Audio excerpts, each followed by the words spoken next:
From Chicago studios, this is the Muslim News on Muslim Network TV. Assalamu alaikum, I'm Samana Siddiqui. Our top story tonight is about the 20th anniversary of the 9/11 attack. On September 11th this year, America commemorates the 20th anniversary of the 9/11 terrorist attack. More details in this report by Ali Khalaf and Saleha Farouk. It was 8:46 a.m. As the first tower shook, it shook America with it. America, glued to its televisions with terrorized eyes in disbelief, saw it once again. New York shuts down tunnels and bridges. Then it went beyond New York. The Pentagon next to Washington, D.C. was also hit. Mass evacuations of Washington, D.C. and parts of New York were ordered. Sears Tower in Chicago was evacuated. The U.S. airspace shut down. Then the Canadian airspace shut down. And F-15s were scrambling all over. President Bush authorizes Dick Cheney, the vice president at the time, to shoot down any plane if he must. The day of 9/11 was a very long day. 19 hijackers kept the world terrorized. It happened again and again all day long. President Bush puts the U.S. military on high alert worldwide. America is under attack. The South Tower went down. A plane crashed in Pennsylvania. The North Tower went down. 5 floors of a Pentagon portion, the pride of American defense, went down. America was stunned, numbed, glued to its television and in disbelief. Muslims kept praying, hands up in dua. Ya Allah, these were not Muslim. Please Allah, they were not Muslims. Unfortunately, they were Muslims. Not American Muslims, but 19 foreigners with Muslim names. They came here to do their dirty job. They hang around in pubs and the prostitution rings of America until they perished. And they killed 2,996 Americans, Americans of all colors and faiths, including Muslims. Their terrorism launched the war on terror. A war with no end had begun. Scholars say this war has already killed 2 million people. The cycle of war, terror, and hate continues. 50% of Americans say they believe Islam is more likely than other religions to encourage violence. That is a huge increase from March 2002, just months after the 9/11 attacks, when only 25% viewed Islam as dangerous. The results are from the latest Pew Research Center survey last month. Views of Muslims in Islam have grown more partisan since the 9/11 attacks 20 years ago. Most Republicans and those who lean toward the GOP in the study said Islam is more likely than other religions to encourage violence. 72% of Republicans expressed this view, according to the August survey.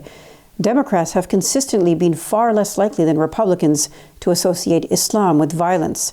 In Pew's latest survey, only 32% of Democrats share this opinion.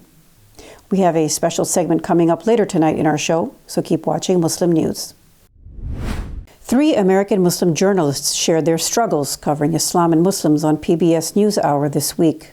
HuffPost national reporter Ruwaida Abdulaziz and MSNBC host Ayman Mohieddin joined PBS NewsHour's Amna Nawaz to discuss the role of Muslim journalists in the media.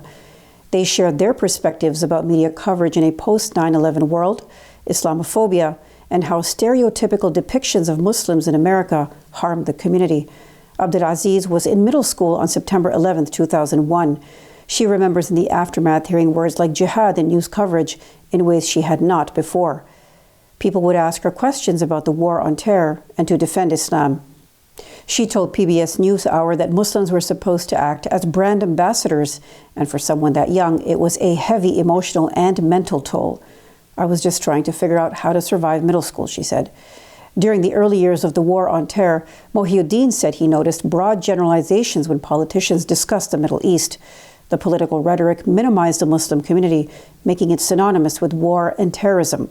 Abdulaziz and Mohieddin stressed the importance of newsrooms allowing reporters with diverse backgrounds and identities to cover their own communities and not disqualifying them based on perceived bias. President Joe Biden last week ordered the U.S. Justice Department and other agencies to disclose new portions of their long secret files on al-Qaeda's 9/11 attacks. However, doubts remain whether declassification of FBI documents will resolve the questions that still surround the case. It is also uncertain if it will provide evidence to support families' claims in a federal lawsuit that Saudi Arabia bears some responsibility for the attacks. Brett Eagleson is a spokesperson for the families. He said President Biden has the power to give us closure. He added that he has now made us a promise, but he still needs to fulfill it. The years-long fight against U.S. Justice Department secrecy lately centered on a list of 45 FBI documents the government has identified as relevant to the family's lawsuit in federal court. Lawyers representing the families said those documents are a small fraction of the government files they are entitled to under a 2018 judge order. The White House said Thursday the Taliban was professional and cooperative in facilitating the latest evacuation of U.S. nationals from Afghanistan. The departure from Kabul to Doha on a chartered Qatar Airways flight marked a positive first step, National Security Council spokeswoman Emily Horne said. She added that the Taliban have shown flexibility, and they have been businesslike and professional in their dealings with them in this effort. When pressed by a reporter, White House Press Secretary Jen Psaki agreed with the assessment. Moving on, can you explain a little bit more about why the White House in a statement is calling the Taliban businesslike and professional? Well, I would note that in that statement, what we were announcing was the fact that a Qatari Airlines flight successfully landed in Qatar with American citizens, legal permanent residents, and Afghans on board who joined us in our fight over the last several years. We wanted to note that the Taliban was cooperative in facilitating the departure of these American citizens and legal permanent residents from HKIA.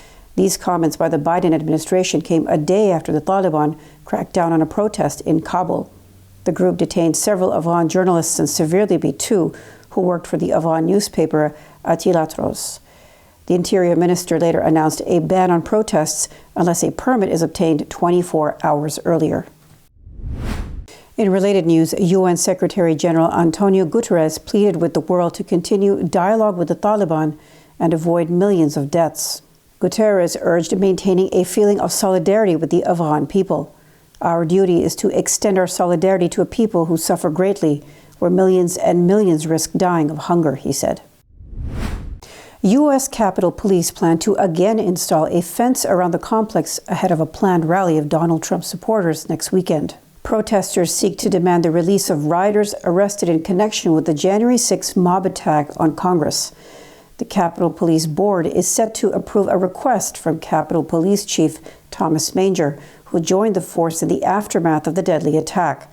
Manger wants to restore the fence before the Justice for J6 rally scheduled for September 18th. Officials fear hundreds might attend, including some extremist groups, according to a source familiar with the board's discussions. The barrier, erected after the mob of Trump supporters stormed the Capitol, had been removed in July to allow public access to the complex. House Speaker Nancy Pelosi said, "We intend to have the integrity of the Capitol be intact." China says Xinjiang's human rights situation is irreproachable. Its leaders slammed the Uyghur Tribunal ahead of the second phase of hearings by the London panel to investigate the condition of Uyghurs in China. A spokesman for China's government of the Xinjiang Uyghur Autonomous Region said the human rights situation in Xinjiang is irreproachable. He added the tribunal does not conform to international law and criminal justice practices. Alian Anayat is another spokesman for the government. He said that as long as the threat of ethnic separatism, religious extremism, and terrorism exist, we will continue to take strict precautions and crackdown measures in accordance with the law. Chinese ambassador to the United Kingdom, Zhang Zheguang, said Afghanistan should not allow its country to be used by terrorist forces. He said this includes the East Turkestan Islamic movement to undermine security of other countries. The U.S. Department of Justice on Thursday filed a lawsuit contesting Texas's restrictive abortion law. The move comes after a conservative Supreme Court, stacked 6-3 with conservative justices, refused to block the controversial abortion law from taking effect. President Joe Biden blasted the High Court's overnight ruling, saying it insults the rule of law. Attorney General Merrick Garland said at the time the Justice Department was evaluating all options to protect the constitutional rights of women, including access to an abortion. The law, signed in May by Republican Governor Greg Abbott, prohibits abortion after the detection of a fetal heartbeat, which usually occurs around the 6th week of pregnancy. At that time, many women do not know that they are pregnant. A California father was indicted Wednesday by a federal grand jury in San Diego for killing his 2 children on the word of a right-wing conspiracy group. Matthew Taylor Coleman said he was enlightened by QAnon to kill his 10-month-old daughter and 2-year-old son with a spearfishing gun in Mexico. The 40-year-old Coleman faces 2 counts of foreign first-degree murder of U.S. nationals and could face the death penalty, according to authorities. Coleman is a surfing instructor from Santa Barbara. He confessed to killing the children, according to a criminal complaint filed last month. He told investigators that he believed his children were going to grow into monsters, so he had to kill them. Coleman claimed to be enlightened by QAnon and Illuminati conspiracy theories. He also said he was seeing visions and signs of his wife telling him he was saving the world from monsters, according to the complaint. Coleman said he knew it was wrong to kill his children, but it was the only course of action that would save the world, the document read. On the day President Joe Biden put forth his 6-point program to fight the pandemic, Florida Governor Ron DeSantis filed yet another lawsuit to prevent masks in Florida schools. DeSantis has filed an emergency appeal with the First District Court of Appeals in Florida. This is to halt school mask mandates while the case goes through the court system. DeSantis' attorneys argued they have a high likelihood of success on appeal. Earlier, Second Circuit Judge John Cooper ruled against DeSantis. This allowed Florida schools to institute mask mandates while the case is appealed in the higher court. State leaders have had showdowns with some local school districts that insist on requiring students to wear masks as COVID-19 infections surge. Coming up next after the break is our in-depth analysis segment, so stay tuned and we'll be right back after these messages.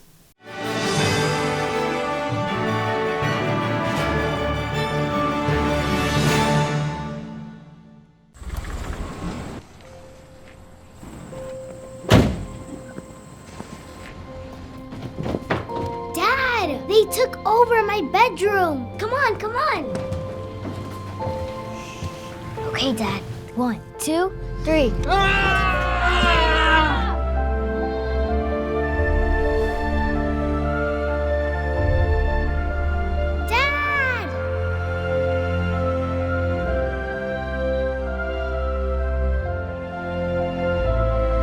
You saved me.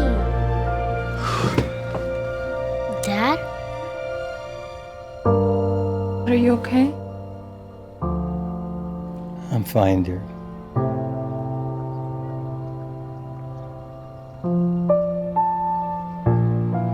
Your hero needs you now, and AARP is here to help. Find the care guides you need at aarp.org/caregiving. If I could be you, and you could be me for just 1 hour. If we could find a way to get inside each other's minds. Walk a mile in my shoes. Walk a mile in my shoes. Well, before you abuse, criticize, and accuse. Walk a mile in my shoes. There are 16 million children struggling with hunger in America. That's 1 in 5 daughters, sons, neighbors, and classmates who don't know where their next meal is coming from. Yet billions of pounds of good food go to waste every year. It's time we do something about it. Feeding America is a nationwide network of food banks that helps provide meals to millions of kids and families in need. Visit feedingamerica.org to help them feed even more. Together, we can solve hunger. Together, we're feeding America. Despite the development of a COVID-19 vaccine, millions around the world will not have access. We need a vaccine that's free and available to everyone, everywhere. It's time for a people's vaccine.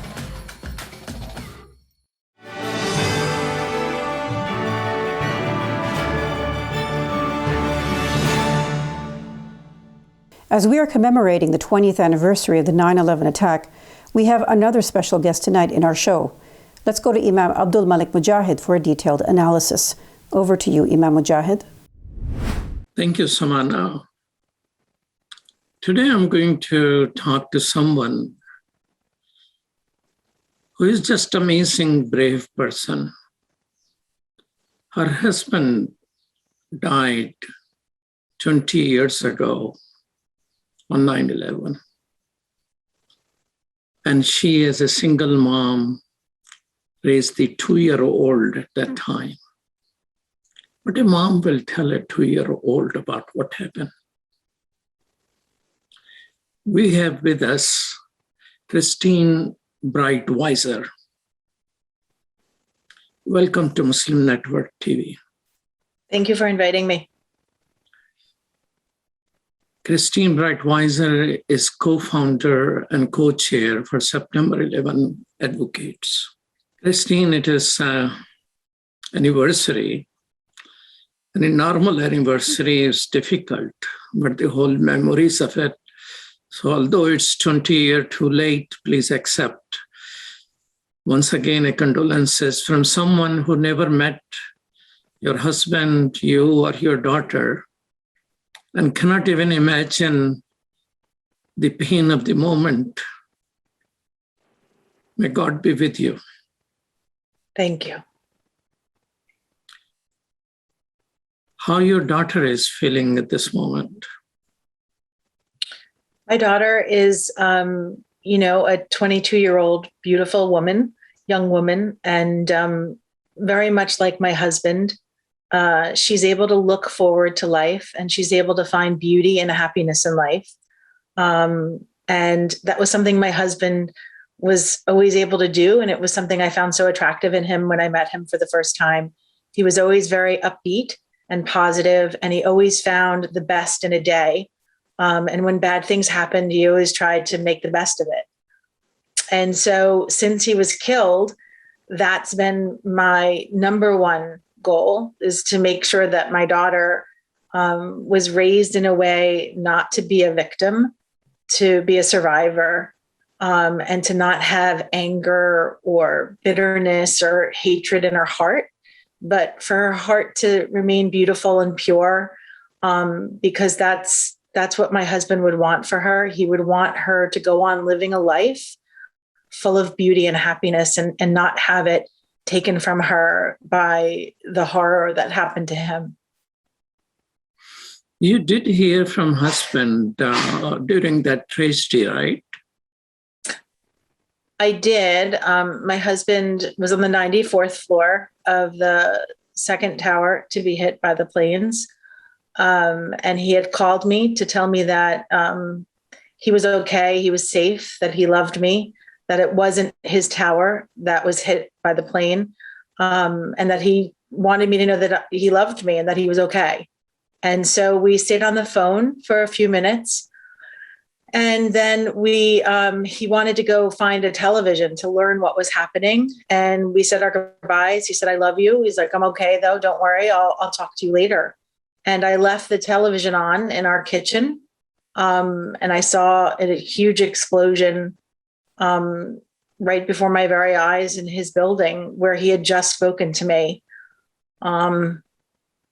And from that moment on, I just had a horrible feeling inside myself that he was gone. That's the moment I was brought in by my team. I arrived in my office and they asked me to come to another room where television was to see what was happening. Such a major tragedy for us. But you had to then, along with the other survivors, have to actually struggle to convince our leadership in the country to investigate.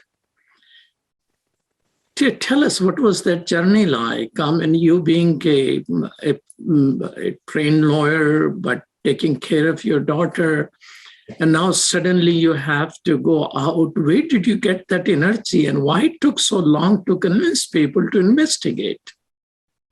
I think when it first happened, in very simplistic terms, many of the widows just wanted to know what happened. You know, our husbands were civilians. They weren't working overseas. They worked on Wall Street, and they went to work one day and never came home. And we wanted to know how and why the attacks happened. And we wanted to learn from the attacks so that our husbands' lives wouldn't have been lost in vain. More than anything, we were left to raise children. And we didn't want our kids to grow up afraid and scared. We didn't want anyone else, any other mother or child, to have to go through what we went through. And so in order to ensure that no one else ever walked in our shoes, we asked to have an investigation into the attacks to learn the lessons that of the many things that went wrong, to learn what we could do better as a country, whether that was within our intelligence community, our intelligence services could do better next time, whether that was our foreign policy decisions that in many ways caused Al-Qaeda to be so angry with the United States and to target the World Trade Center and the Pentagon. And so we thought that if we could have an investigation and we could bring that information to the American public, we could have a dialogue and an understanding so that we could heal, and that we could also make sure that the nation itself was safer going forward. How much time and what actually tilted the balance in support of doing the investigation? That itself was a struggle, wasn't it? It was incredibly difficult. We received an enormous amount of resistance from, at the time, President Bush and Vice President Cheney. I was given an opportunity to testify before Congress about the need for an investigation. And very soon after that testimony, the tide sort of changed for us, and the media started focusing on some of the things we talked about. And we were able to force the Bush administration and Congress to support a creation of the commission. And of course, that wasn't the end of our work. That was just the beginning, because we then spent the next 2.5 years fighting for the commission to get access to documents and to evidence, and to hold hearings with hard-hitting questions, to have money to be able to conduct its investigation. And then thereafter, to have our Congress and president pay attention to some of the things that the commission had said so that these things could be fixed. Unfortunately, the commission didn't do that great of a job. We didn't get all the answers. And in many ways, in my opinion, we really didn't learn everything we could have learned from the attacks. Christian, that 19 people came from other countries. They spent their time in bars, drinking and prostitution rings and all of that. And they did their dirty job and perished and killed almost 3,000 people. And then war and terror began, which some scholars in scientific magazines are writing has close to 2 million people died, several countries destroyed. And all of that happened because of an event which people are reluctant to investigate. And when you force them to investigate, then they don't do thorough investigation. What is in our culture we don't want to learn from something which has happened? I mean, I see these things. If somebody in mass shooting is killed, yep, that seems to be the end of the story. And few days we'll talk about gun control and law and this lobby and that lobby, and in few days conversation is gone. Same thing in terrorist attacks. I mean, San Bernardino attack, I closely follow. I happened to be there within few days. So I went to that mosque where that it was said that couple was associated with. I asked the question, I called attorneys. But since those two people who were accused have perished, now nobody knows what actually happened. So what is it? What did you find makes people reluctant to investigate? I mean, we spend billions and trillions of dollars on almost everything we talk about. Why this is so difficult for us as a nation to understanding of what happened will help us develop better policies, better insight. Are some people afraid of investigation? I think absolutely. I think obviously everything you just said was the reason why we fought for a commission. And to this day, we fight to get information released surrounding the attacks. And there is a tremendous reluctance on behalf of our leaders to provide information to the American public, to give transparency with regard to the attacks.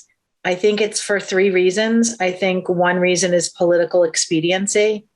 I think the second reason is just plain old cover up. And the third reason is embarrassment. I think that there are a whole host of failures that took place on the morning of September 11th, systemic failures that should not have happened. And there is a tremendous reluctance to sort of shed sunlight on those failures, cleanse ourselves from those failures and learn lessons from them. But in my opinion, unless you do that, you can't move forward, and you're going to continue to repeat the bad, toxic patterns of the past. And in addition, if the American public isn't given all the information, they cannot be an engaged citizenry. They can't force their elected officials to vote a certain way, to fight against entering wars that kill hundreds of thousands of people. And I think that when you have a public that's kept in the dark, you can't really have a true democracy. Tell us this. You mentioned that you're not quite satisfied with the Commission's report. What are the areas which remain unsatisfied? Probably every area. The Commission was run in a way that they didn't really look at all the facts. They told a story as to what happened on the morning of September 11th, the lead up and why it happened. And at the end of the day, it was guided by a staff director who had his own agenda. And anytime there was anyone getting close to unearthing something that would cause embarrassment or not be politically expedient, the Commission just stopped looking in that area. The way the Commission was set up was in a very compartmentalized way. So it was almost impossible for the people, the investigators themselves, to know what every other investigator was looking into. And that's the key to 9/11, is when you look at all of the pieces together and you see that whole puzzle put together, you see one big story. And that story is troubling and it's problematic. And so the Commission and the way it was structured was done in a way to keep everyone compartmentalized so that not one person could put it all together. Because once you do that, you see all the systemic failures and you realize that there were so many problems that needed to be fixed. And so that's the overall reason why I think the Commission failed. Specifically, I think that they needed to bear down on foreign sponsorship of groups like Al-Qaeda. I think they needed to be more open and honest about the foreign policy decisions for the decades before September 11th that caused groups like Al-Qaeda to be so very angry with the United States. I think that they needed to dig into the intelligence community failures that contributed to the success of the terrorists, the lack of sharing of information. And I think that there was an attempt by the Commission to tell a story that warranted things like the Patriot Act, things like torture, things like the war in Iraq, none of which are really based in fact. We didn't need a Patriot Act. The intelligence agencies had all of the information they needed with all of the, access that they needed prior to September 11th. We certainly don't need torture. Torture is horrifically inhumane. It's illegal. It inflames hostilities, and you do not learn anything credible out of torture. Yet torture was condoned and carried out by people in my government on the backs of 9/11, on the name of 9/11. It did not make us any safer. In fact, it made us less safe from terrorists. And then, of course, you have all of the wars that were started in the name of September 11th, and the hundreds of thousands of innocent civilians around the globe that were killed, caught up in that crossfire, and American troops that were killed. Again, all of these things done in the name of September 11th. And yet, when you really try to answer some of the largest questions surrounding September 11th itself, you cannot get answers. And to me, that is a very, very dangerous environment to be living in as a citizen, supposedly living in a democratic country. Christine, you mentioned that 9/11 Commission itself, investigation was compartmentalized. So one party didn't know what other party was doing.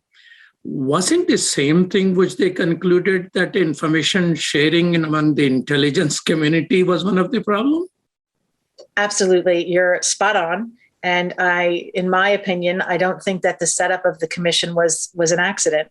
I think that it was purposely set up in a compartmentalized way, just like the information, surrounding the hijackers and the planning of the plot for the years before September 11th was what they call it as stovepiped, was compartmentalized as well. And I think there were some people, though, there were some officials who did see all of the pieces coming together. There were certainly some foreign governments who saw all the pieces coming together. And for whatever reason, they chose not to capitalize on that fuller picture that they had that could have prevented the attacks. Now, what the future looks like when you say the U.S. Commission on Investigation did not quite deliver because of the way it was structured, question they were looking or not willing to look into, or were considered it's not their mandate. So now 20 years from now, we invaded Afghanistan. Now we just left Afghanistan. Probably we'll never investigate what we did in Afghanistan either. So where do citizens go from there? I mean, can there be, now that some information is out there, demand for more information, more Freedom of Information Act, can there will be investigation in the private sector to answer some of those questions which are unanswered? I guess there could be. I don't know that there's an impetus or a drive for the private sector to investigate it. Unfortunately, I know there's no drive on behalf of the government to revisit it.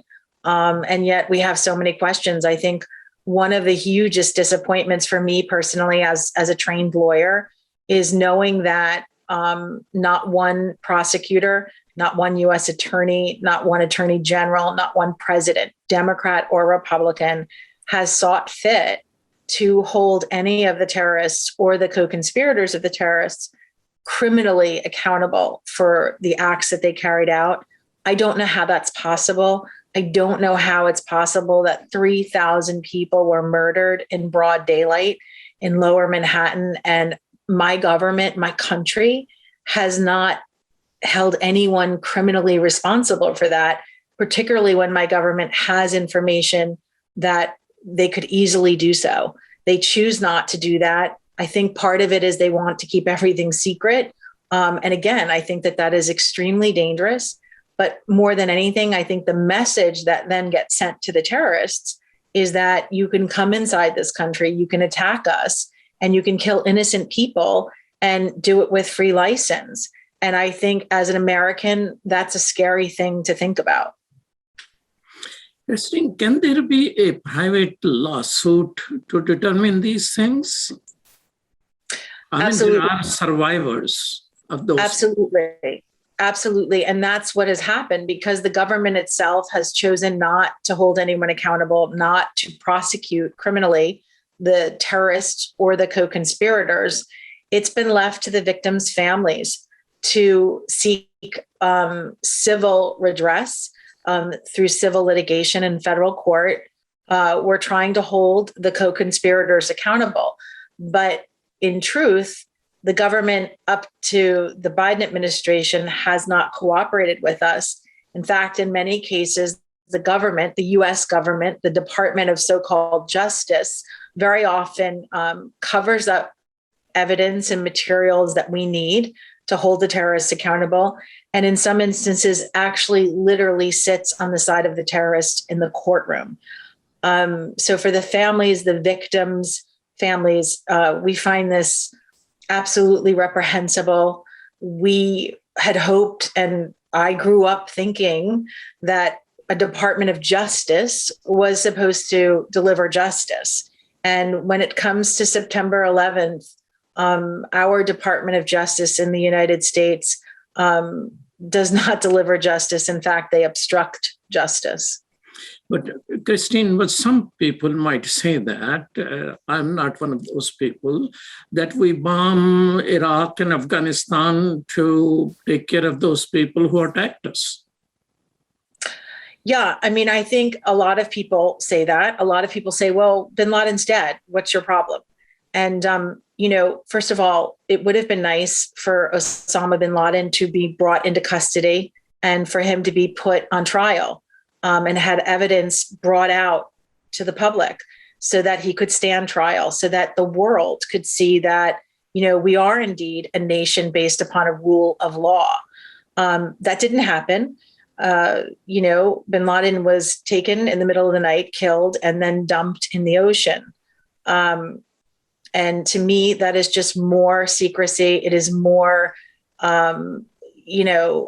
darkness in a situation where I don't quite understand why he wasn't taken into custody and put on trial openly for the world to see. I don't think going to war in countries is necessarily bringing terrorists to justice. I think that my husband's death certificate lists his manner of death as a homicide, not war. And I would have liked my government to have provided me with prosecutions, open prosecutions, where I could have seen that any co-conspirator was held to account, and my husband's death was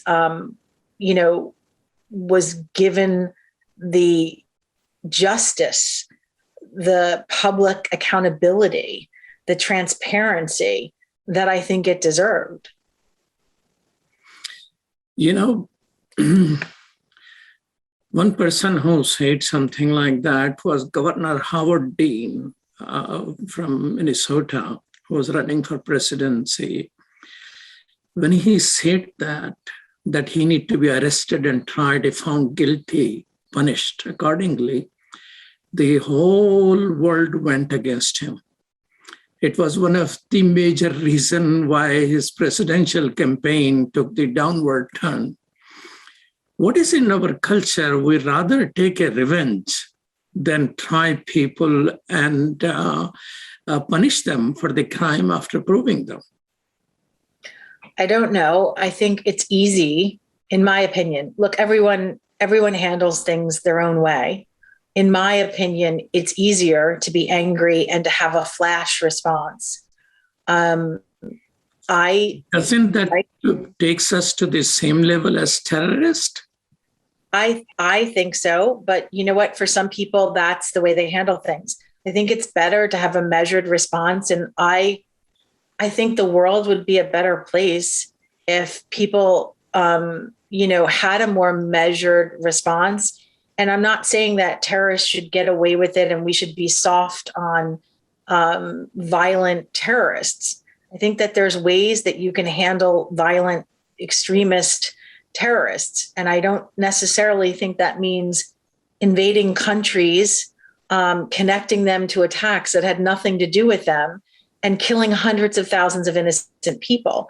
I don't support drone strikes, for example. I think that extrajudicial drone strikes against terrorists that very often kill many civilians should have more oversight. And I think it's murder. And I don't know how far that goes in keeping us safer as a people, as a global people. And I just wish more than anything that there was more sunlight on things like that, because I think violence begets violence. And I don't want to live in a world where it's an eye for an eye. I want to know that people that conduct violent acts are held to account publicly and under a rule of law, because that's what society to me is about. It is about living amongst one another in a respectful, lawful way. And if you lose the rule of law, well, then, like you said, you are the same as the terrorists wreaking havoc. Even the rule of eye for an eye does not say an innocent eye for another innocent eye. I mean, this is just, tell us, the last question, Christine, you are so powerful as a person. How do you advise people who face trauma to translate all that pain and sadness into a positive energy of change? I think it's very personal. I think people have to go through their pain and their loss and their tragedy, however they can get through it. I think I'm not special. I think what happened to me happens to so many other people.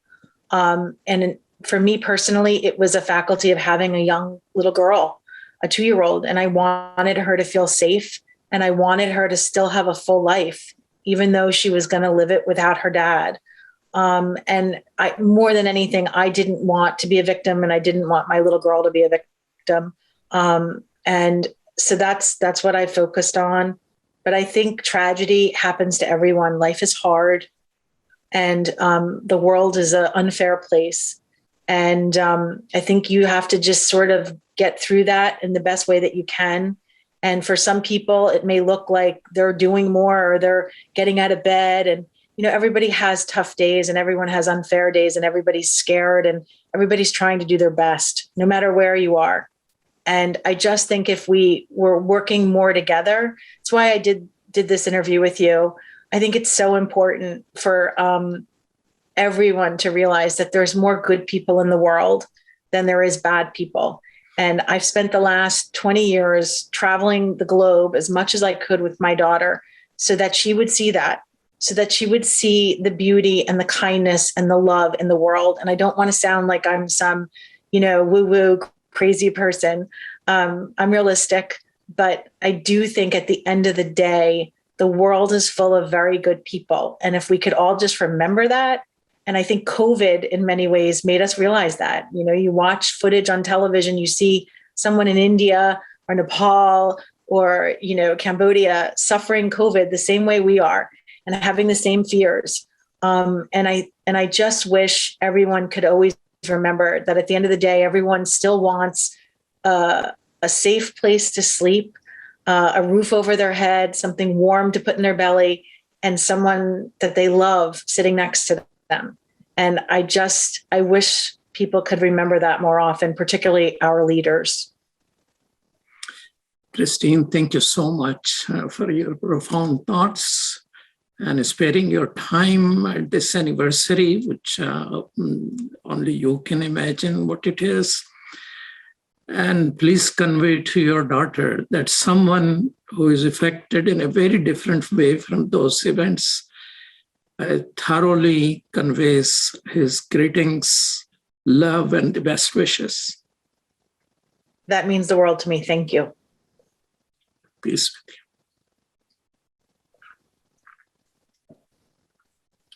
Back to you, Samana. Thank you. That's all from our Chicago studios tonight. Thank you for tuning in. You can find previous episodes and more on our YouTube or Facebook. For more content, keep watching Muslim Network TV or visit muslimnetwork.tv. Salam and good night.